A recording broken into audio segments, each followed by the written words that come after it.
my dudes? It's your boy, Adam Ward, and you're listening to episode 2 of YBC. Just came crawling back for more, didn't you? This week's episode is with a director and producer who's worked on shows such as The Real Housewives of Cheshire, I'm a Celebrity, Ed Stafford, and Bear Grylls, alongside having a YouTube channel with his fiance Kim called Love Keto. It's my good friend, Tom Lowry. On this episode, we discuss how lockdown's been for creatives, Tom's come up in the industry, and so much more. And your boy is feeling inspired. So without further ado, this is episode 2 of Your Boy Cancelled, Your Boy's Inspired. Hi, I'm Tom Lowry, and you're listening to Your Boy Cancelled with Adam Ward.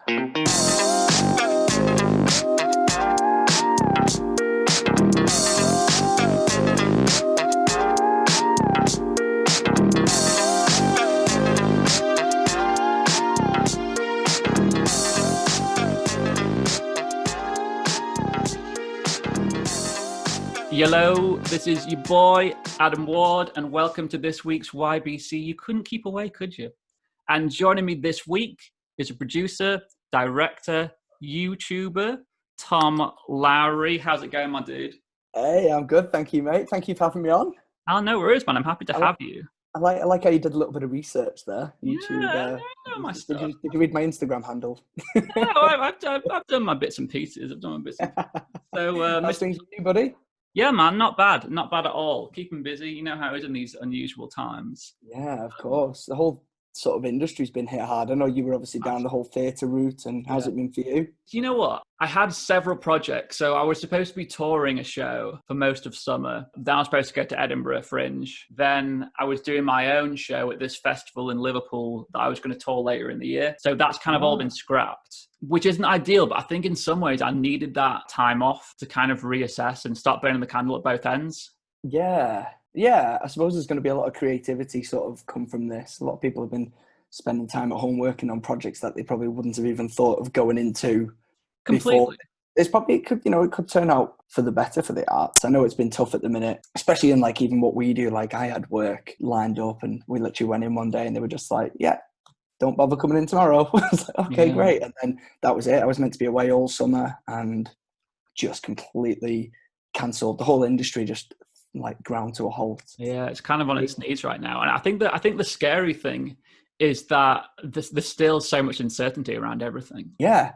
Like I do a show every year called Dress to Impress, like proper daytime trashy telly. I love it, right? And that was meant to start next month and they've just had to pull the whole show because they don't want people wearing face masks. We filmed them in shopping centres. It's like they've got to wear face masks. So the whole show's just been pulled. Yeah, it's still hitting us. But hopefully we're on the other side of it now and things are starting to trickle through. So we could be on the up now. Have you found any positives in this window of kind of being away from your projects? Definitely. For me, with what I do as well, like I sort of work full-time telly, so I travel a lot. I'm sort of everywhere. I never really know where the next job's going to be, with it being like freelance TV. And then, as you know, obviously, we've got the YouTube channel. We started that about 3 years ago. We were just making the odd video here and there and little like travel videos and reaction videos, just trying the market really. And then when lockdown happened, we went like full on into it sort of just before it kicked off. And I suppose it came at a really good time in a weird way. I don't like saying it because I know it's not been great for a lot of people, but it sort of came at a great time for us because I could just spend all the time putting all my time and effort into just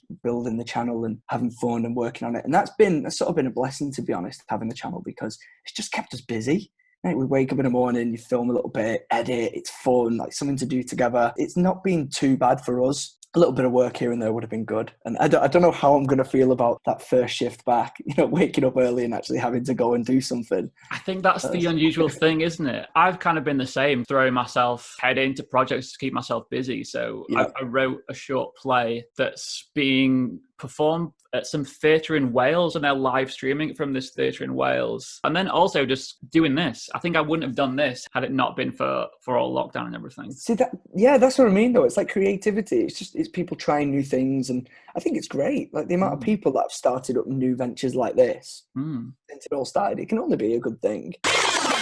So this is your boy cancelled, Tom Lowry. What are you cancelling? Mate, do you know what, right? I had a list of things that I wanted to cancel. And then I started thinking, do you know what? You can't go on there and you can't be like, cancel this, cancel that. The main one that still sticks to me is middle lane hoggers. And if you don't know what they are, mate, you are one. Driving down the motorway. Yeah. It's clear. There's a guy right in the middle lane. Mhm. Why? Why is he there? Why does he need to be there? Just ruining your time. It's the most mundane of things, right? But Yeah. just get over. Just get over. Just slide over. Middle lane huggers, you know who you are. Stop You know- ruining Tom Lowry's day. Not a lot of things get to me, if I'm honest, mate. I like to. No, you seem a pretty glass half full kind of guy. That's it. I like to be like that, and I don't really like to moan about stuff, so I try not to. But aside from that, yeah, that does get to me still to this day. As you can tell from my podcast name, I am quite a moaner, Tom Lowry. I try not to be. So I'm cancelling 2 things this week. Ooh.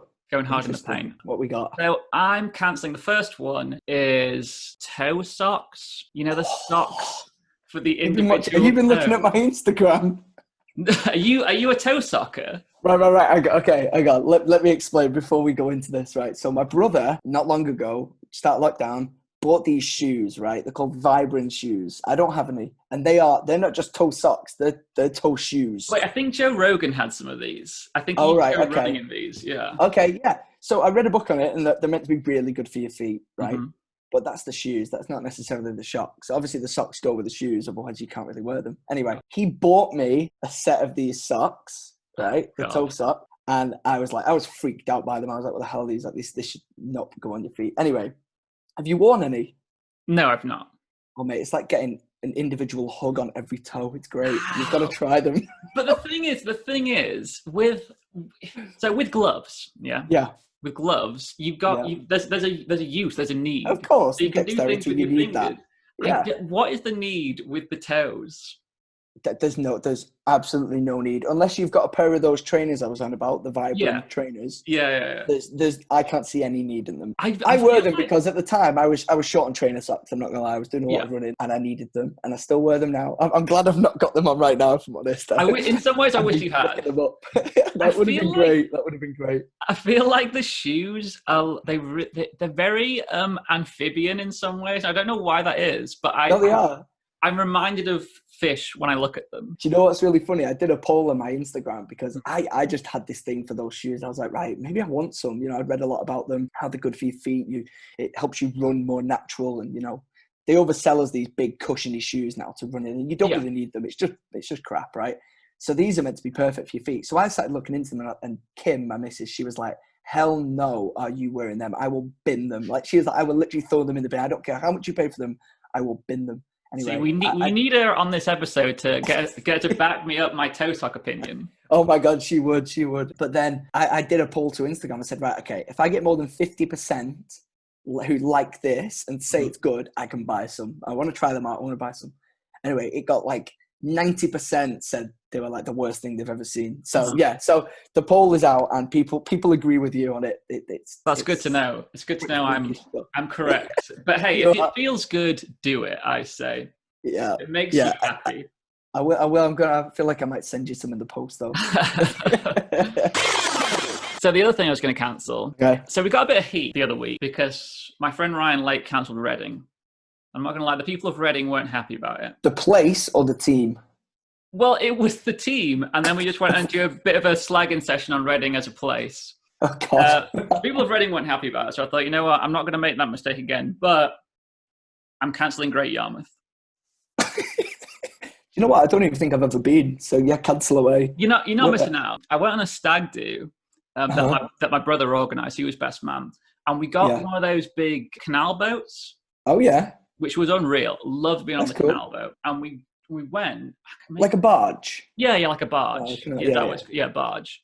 I think so. I was terrible at driving it, by the way. I had like one afternoon trying to do it. The rudder thing going. I was going all over the place, man. And I loved being on there. Being on the barge, unreal. Great time having beers on the barge, driving around, waving at strangers. Great time. But we're going to Great Yarmouth. So we get to Great Yarmouth the second day. As we're pulling into Great Yarmouth, this will give you a picture of what Great Yarmouth is like. Okay. On the right-hand side of the canal, there's a man, a rotund man, shirtless, sat in a deck chair. Oh. Outside a shed with a sign saying "Open for business." Right. I don't know what he's selling, but something your boy didn't want to know. The first pub we went to was called the Bark and Smack. Okay. Oh my God. This Right. is the kind of place we're in. I saw a man sharpishly leaving the beach with a pair of trousers in his hands that didn't look like his own trousers. Oh no. Whose idea was it to go there on a stag do? My brother's. Why? I have no idea.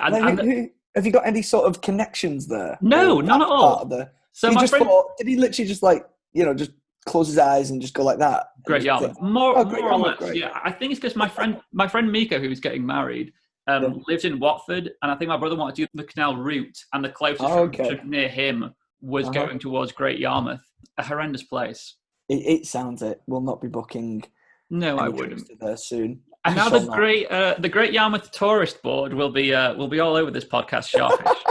We're in a stag do last year. It's actually the first stag do I've ever been on. I've not been to many stag do's. I've been to Benidorm. Have you ever been to Benidorm? No. It sounds like Great Yarmouth at sea, but it's fantastic. I got this. We bought him. He was like really excited to be the stag. Yeah. And we got all the way there, and he hadn't had any like costumes, nothing to wear. And he sort of thought he got away with it, but I think he felt like he really wanted something. I'd planned something, and what I actually got, I'd seen online, and they sell these lifeguard shorts that literally dissolve when you go in water. So like the seams come away, they dissolve and just disappear, right? So the day before this happened, he's like, right, we're all going to go out tonight. We're all going to get really drunk. And then tomorrow, we're all going for a swim in the sea. And I was like, okay, this sounds great. Like, he set it up perfectly for himself. Perfect. Right? So the morning after, I like walk into his room, I threw the shorts in, and I was like, right, you're on lifeguard duty today. So he was like super excited. He's got like his whistle, his like blow up lifeguard float or whatever, and his shorts on. He's like bouncing down to the beach. Anyway, gets in, we all went for a swim. It was freezing cold. We're all in there, and about 10 minutes in, nothing's happening. And like all the guys are coming up to me, and they're all like, you've spent £20 on these. Like, they're not even working. It's ridiculous. Anyway, about another 10 minutes goes by, and he comes up to me on the slide, and he was like, I think the shorts are broke. There's like a rip in them. And then he's like, his face just dropped. He realised what had happened. And he just went, oh, you fuckers. Just starts walking out the ocean. But the best bit, as he's like walking away, he's like giving me the finger from behind and cupping his front parts. And then it just swings down in the back. But the best bit for me was the whole beach knew what was happening. Yeah. It must be like a regular thing for stag do's. Like, they get without a doubt. Oh, mate, he walked out, the whole beach was applauding. It was like one of my like top moments. Yeah, it was incredible. That's another thing I'm worried about for when I do get married. If my brother, I would have him as my best man, and I don't want to go to Great Yarmouth. But some of my other mates, I went to a stag do in Amsterdam, and it was my mate Jono, and we had him in a full body stocking, this like long fake penis. The whole look was going on, and he was body stocking, full body stocking. This apron that had like a big old fake penis on the front of it. Oh, no. And he was having to drink a shot an hour every hour the entire trip. See, I'm engaged, right? Yeah, exactly. I was going to ask. This is inevitable. I know this is going to happen at some point, and I am dreading it. Yeah. Like, I've not even really been drinking during lockdown. I've had like 1 or 2 glasses of wine. So I feel like that first day out with the lads or a stag do would just absolutely see me off. I wouldn't be able to cope with it. I could not do a shot an hour. No. Do you know my trick throughout like uni and life has genuinely been, people get me a shot and I'm like, no. And if I've denied it enough, which I often do, I'm like, no, I don't want a shot. They always shove it in your hand. My trick, everyone's going to know now, they're going to be seeing me, but everyone throws the net back. I throw it over my shoulder. As they're all at this position, it's over my shoulder. I'm not even joking. Nice. Like, I do not do shots. Doesn't end good. But the last time I did a shot on a night out, a few of our mates from Leeds were over in Liverpool, and my mate Nathan just kept buying drinks. This is what he does on nights out, because he wants everyone to get wrecked, so he just keeps passing you drinks. He's one of them. Yeah, so it was a case of he'd pass me a drink and I'd just pass it to someone else. But he made us all do a shot of, I think, Ray Nephews maybe. And we all went, I don't know what happened after that point. Everyone went on a mystical journey. We all seemed to leave the bar we were at. Yeah, we all seemed to leave the bar we were at the same time, but go in different directions. So 2 of my friends were staying at a hotel, and they got a taxi that dropped them off at the wrong hotel. But it was like a chain hotel that all looked the same. So they got into, and because they were so drunk, they got into the reception before they realized they were in the wrong hotel. No. My brother was staying at mine, and I was that drunk I forgot where I lived.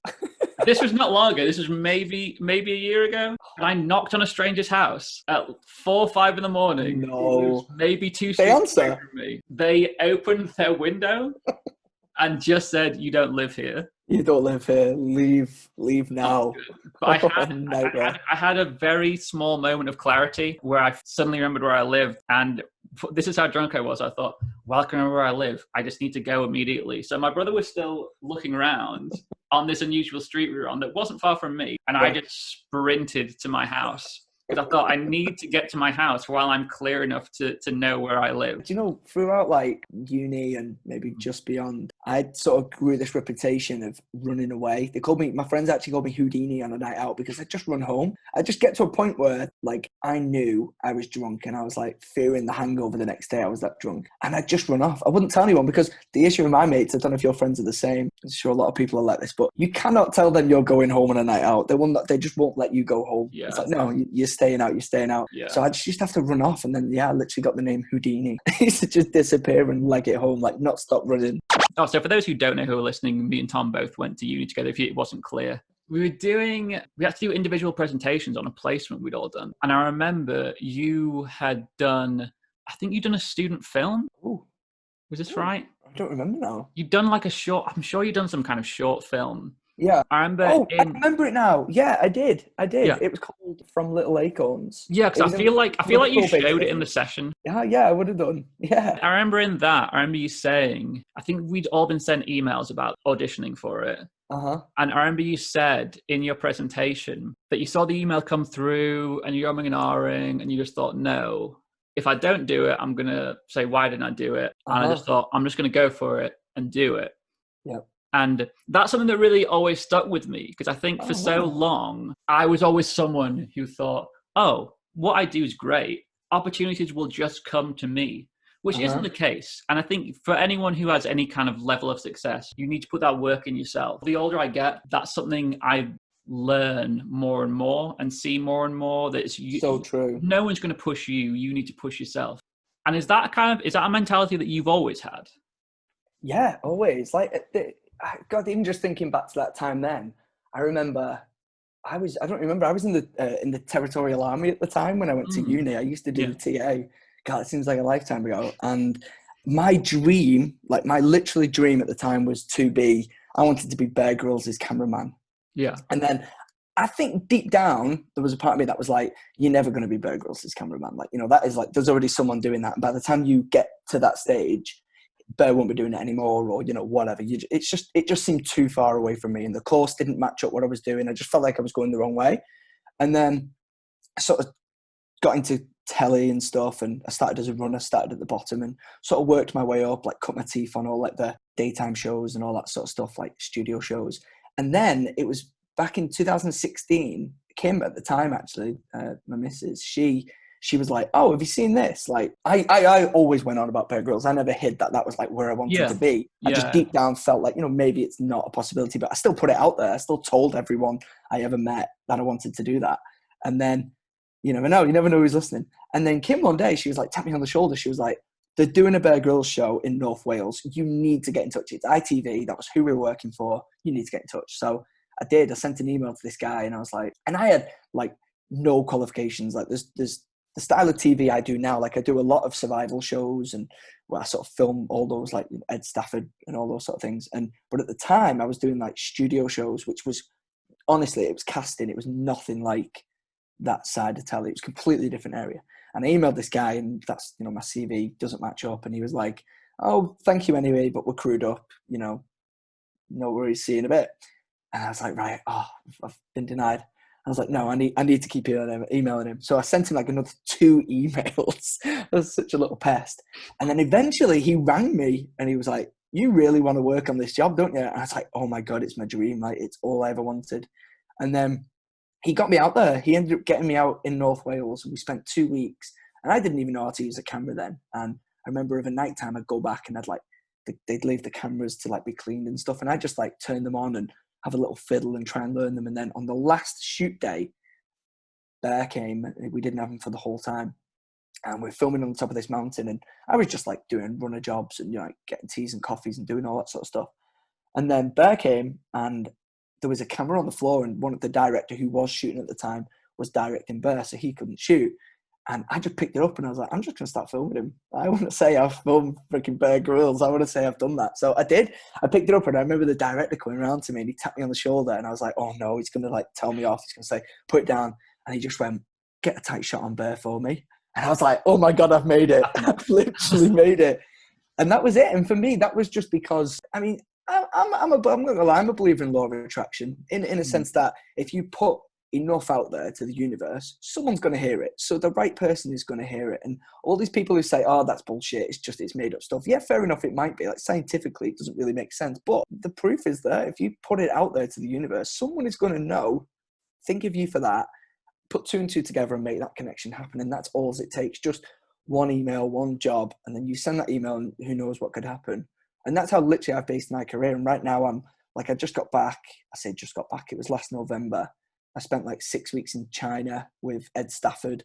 Literally the dream job for me. I was filming in mountain ranges. Then we were filming, we was on like a remote desert island. And I'm filming Ed, who's like trying to survive on nothing, like getting water out of bamboo and everything. And I was like, this is like the dream. And I've thankfully, I've been all over the world. But I do put it back to that original email, the Bear Grylls one, because that sort of set my career off, really. It was getting that experience, and then that won a BAFTA, that show, and then we went on and just sort of built it from there. And then now that's what I do. I'm not a cameraman, but it's quite weird. It's like the TV industry over the last 10 years or so is like anything really. They've just cut the budget back. So whereas you used to have a producer, a director, a cameraman, a soundy, blah blah blah, all these different roles, now as a PD, a producer, director, I will do 3 of those jobs in one. Sometimes you even have to freaking run audio as well.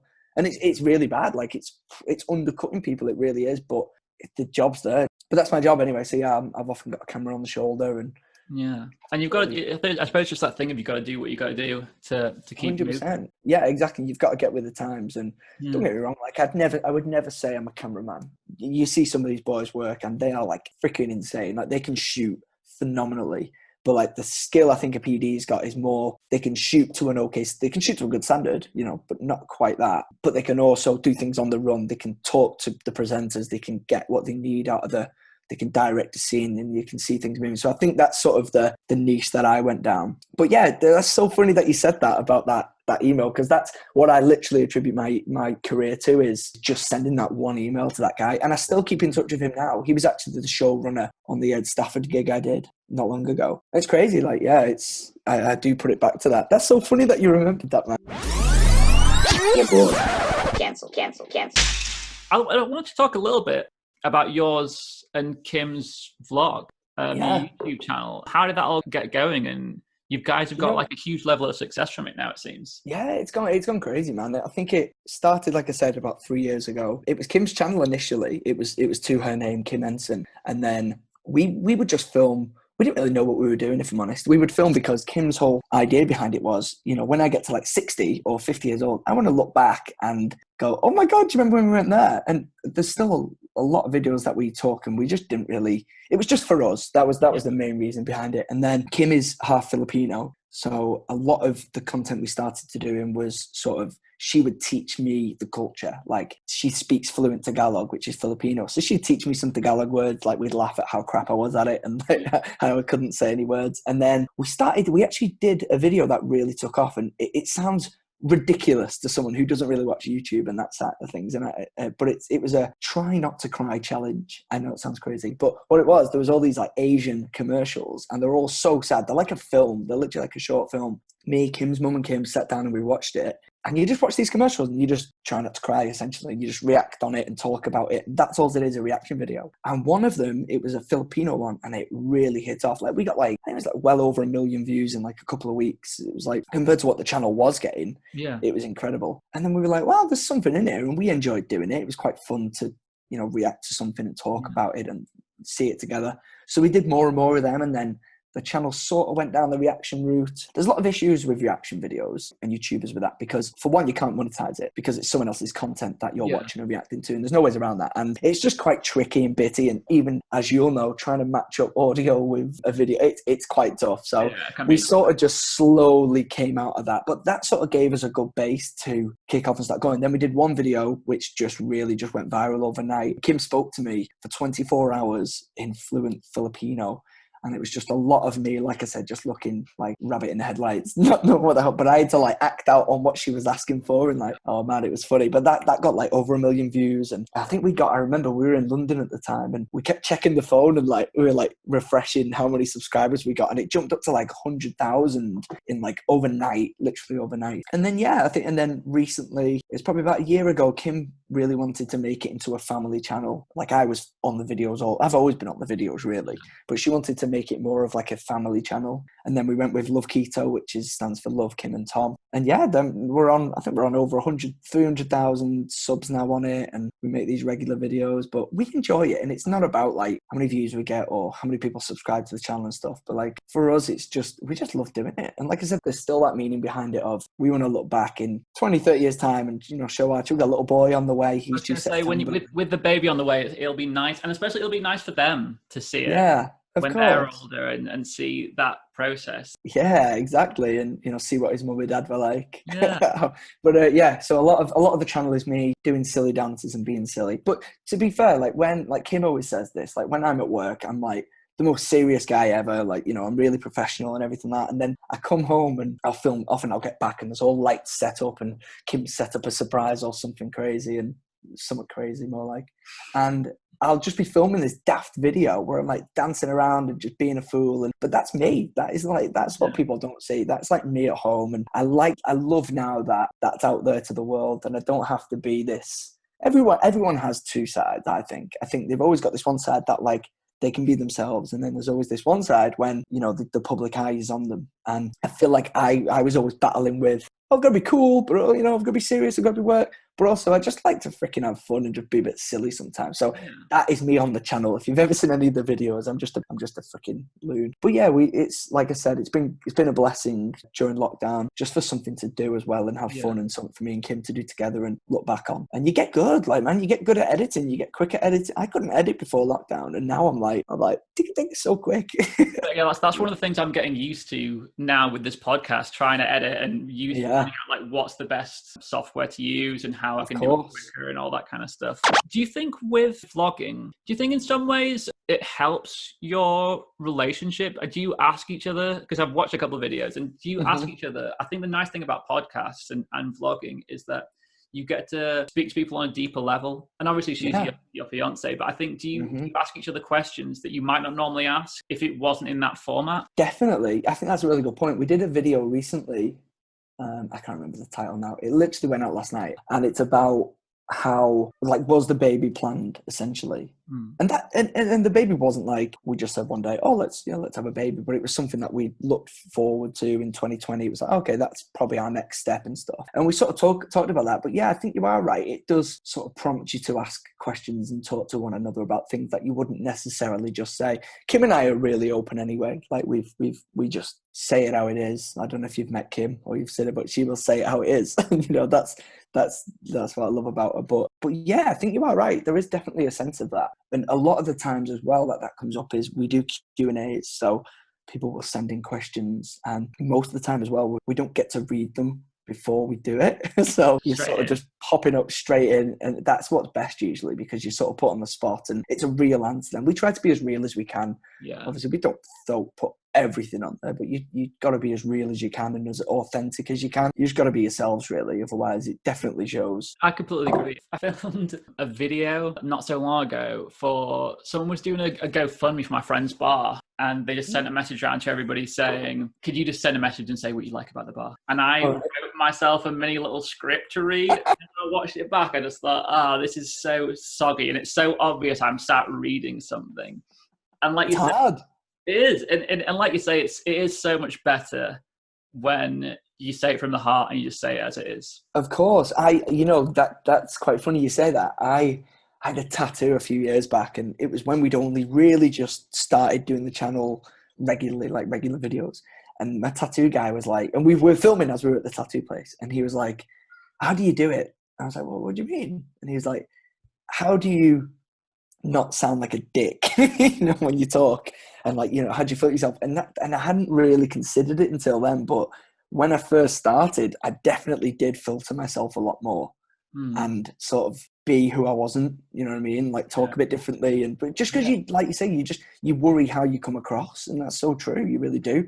And then the more that's gone on, you just don't really give a shit. I think it's just like anything, isn't it? The more you do it, the more it becomes natural, and the more it's Without a doubt. It was like the first episode I ever recorded of this was just me on my own, just chatting about like unusual stories that I'd read. And I watched it back and I just thought, this episode will never be released. I just thought, I'm not being myself. I'm being an image of what I want people to think I am. Yeah. And as soon as I watched we're all guilty of it. Without a doubt. And as soon as I watched it back, I just thought, this isn't me. This is what I think this podcast should be. And I'm still figuring out what this podcast is. I've only recorded sort of 3-4 episodes. So it's still finding its feet on what it actually is. But I think that's the key thing.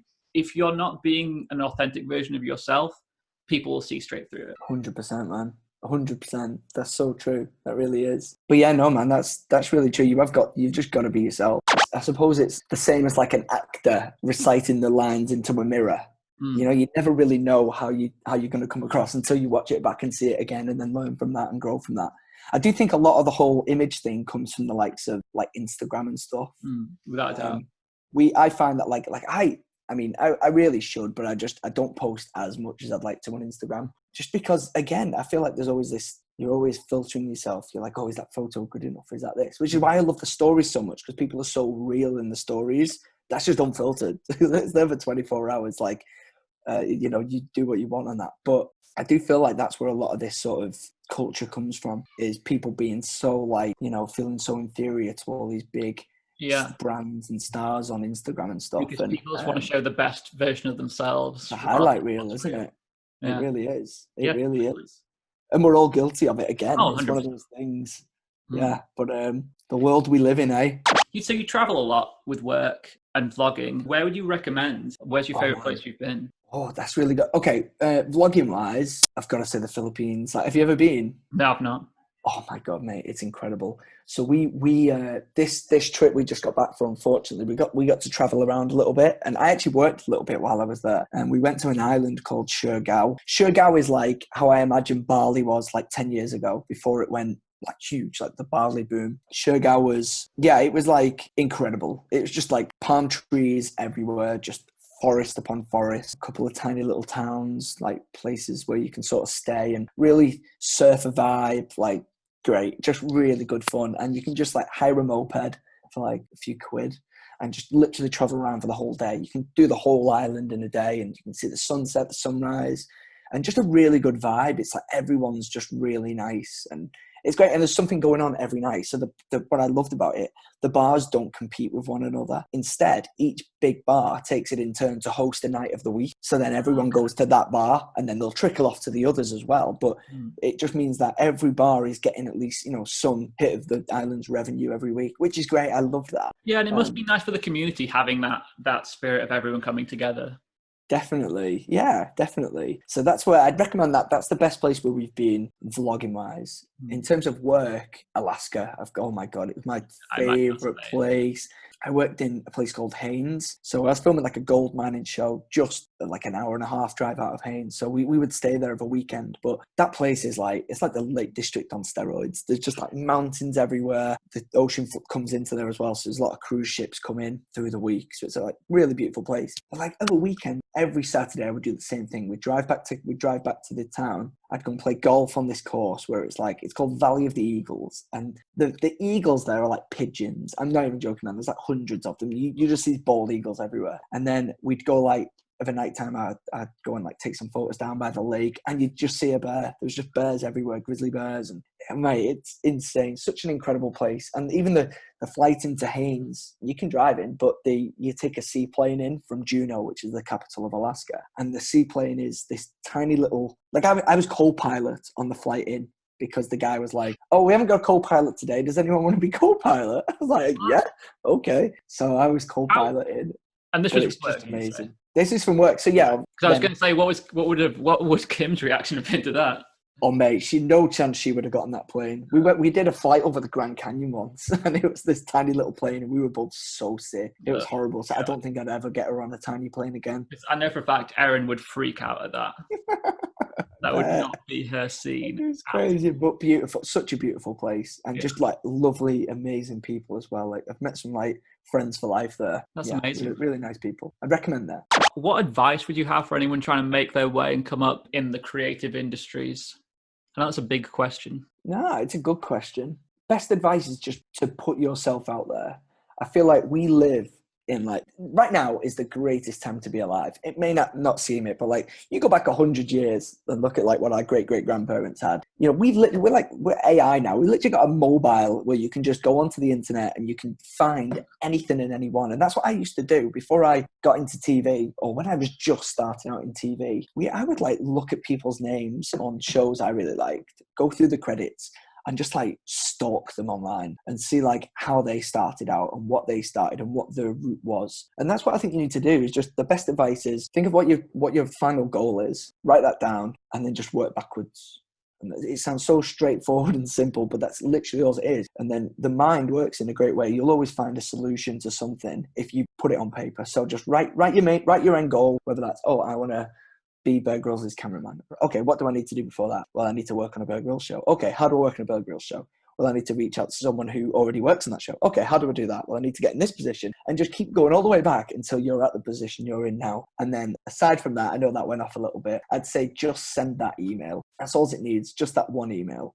Because if you and you don't take that step, then someone else will. And you know, you've got to be in it to win it, I suppose. You've got to put yourself out there. But that's probably the best advice I could give for people starting out. And it is a really strange industry. I don't know what it's like in theatre and stuff as well. Like, I didn't even attempt to go down the theatre route again. That like put me off it. It was like, oh, you know, I wouldn't even know where to start. And telly it just sort of fell on me. I sort of knew someone who worked on the Jeremy Kyle show, and then he like got me in for one day as a runner. But again, it was like he just got me a contact email. That was all it was. I just started to contact them and put myself out there, really. But yeah, just send that original email and work backwards from the goals.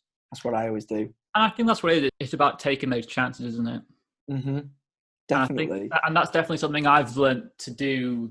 I've taken the long route to get there, but that's something I've learned to do. I mean, because only a few years ago, I was sort of a full-time lecturer in performing arts, and that's what I was doing. Wow. Where was that at? Was that at like a college? Yeah, I worked at two different colleges. So I worked at a college in the Cotswolds, and before that, I worked at a college in Harrogate. And then one day, I just thought, you know, you've got to do, and I love teaching, and that's something that's kind of I'll always have. But sometimes you just got to go out and take that risk and do what's important to you. Definitely take that leap. Yeah, exactly. Take the jump. 100%. Yeah, that's great. I didn't know you did that. That's awesome, man. Yeah. But what a great experience as well, and something you can look back on. And that's another thing. Like, if you don't take that chance and you don't try it, then you're just gonna go, oh, you know, why did I never do that? And you'll never know. Even if you fail at it, like, you know, like we really want to go to LA. That's our like goal is. We just love it out there. We love the creativity out there and stuff. And I just feel like if you don't try it, then you're never gonna know. If you go out there and it doesn't work, what have you lost, really? You've lost nothing. It's just other than that, you know, you've tried it. At least you've given it a go. You don't want to live with regrets. Yeah, 100%. And that's what it was with I mean, especially with Long John Silver, because we did that in my final year of uni. And ever since then, people have kept saying to me, oh, what's happening with that show? Are you ever going to do anything with that show? And I just kept sitting on it and just thinking, no, maybe one day I'll do something. And then I just said, no, I'm leaving this role. I'm just going to go and put on the show, and what comes from that comes from that. Where I go from there, I go from there. But at least I can say I've gone and done it. Good on you, man. That's incredible. That was all your original music as well, I remember, wasn't it? Yeah, all original songs, yeah. That's insane. I can still hear the songs in my head. I want to be a pirate. Kind of a good so show. Darn bad. Man, it was an awesome show. I loved it. I was so thrilled when you said you were bringing that back. Cancel. So I came across this story. A Florida man arrested after allegedly pouring ketchup on his sleeping girlfriend. Wow. Always Florida, isn't it? So a Florida man... It is always Florida. Always, isn't it? Always. Yeah. Did you hear they had like 17,000 COVID cases in a day the other day? Like, what is going on? Completely. Oh my God, what is going on here? A Florida man was arrested on domestic battery charges Sunday for allegedly dousing his girlfriend in ketchup. Dousing her because he thought she'd had an affair. Officers responded to a home in Pinellas Park early Sunday where they found a woman covered in ketchup. Just absolutely smothered in the stuff. This is a joke, isn't it? No, this is on Fox News. The woman's boyfriend, identified as blah, blah, blah, blah, denied the condiment attack despite having ketchup on the right side of his pants, which is my favorite part of the whole story. Caught red-handed. It's literally caught red-handed. And it's ketchup. That is brilliant. Police have walked in, like, yo, what's that on your pants there? That's someone's blood. Like, blood. Definitely not ketchup. Police said that the woman woke up to ketchup being poured on her by the defendant as the defendant was yelling, "That's what you get, B," which is the best part of the story. She's just there asleep, like, "What? That's what you get, B." Wow. What is wrong with people? Wow. Do you put the ketchup in the fridge or do you keep it out? Well, I mean, do I personally? Yeah. I was going to say, because this Florida man douses his girlfriend in it. I should put it in the fridge. I think once it's open, it should go in the fridge. Yeah. But I keep it in the cupboard pre-opening. Yeah, I'm the same. Yeah. Wow. Well, would you look at that? You know what's another good source that I would recommend? Not Fox News. A little bit It's not on Fox News. It's a little bit fancy. M&S burger sauce. Oh my God, it's unreal. It's unreal. Ooh. It literally tastes... try that. You need to. It literally tastes like... I was going to say, we've stopped eating red meat, but we have these, I can't remember what they're called now. They're like Beyond Burgers. We get them from Costco. I've seen them. Yeah. Mate, they're freaking expensive, but they're so good. They literally taste like meat. It's incredible. There's a place here called Down the Hatch. That's like a totally veggie and vegan place. All right. Really good. Is it good? If Down the Hatch, if you want to sponsor YBC, send us some free stuff. I'm more to accept. You need to monetize this puppy. Love it, mate. Tom Lowry, I just wanted to say, so happy for all your success. Oh, thank you, buddy. It couldn't happen to a nicer guy. I've never heard anyone say a bad word about you. Thank you very much for coming on YBC. I'd have you on any time. Tom Lowry, ladies and gentlemen. It's been great, mate. Thank you for having me. I really appreciate it.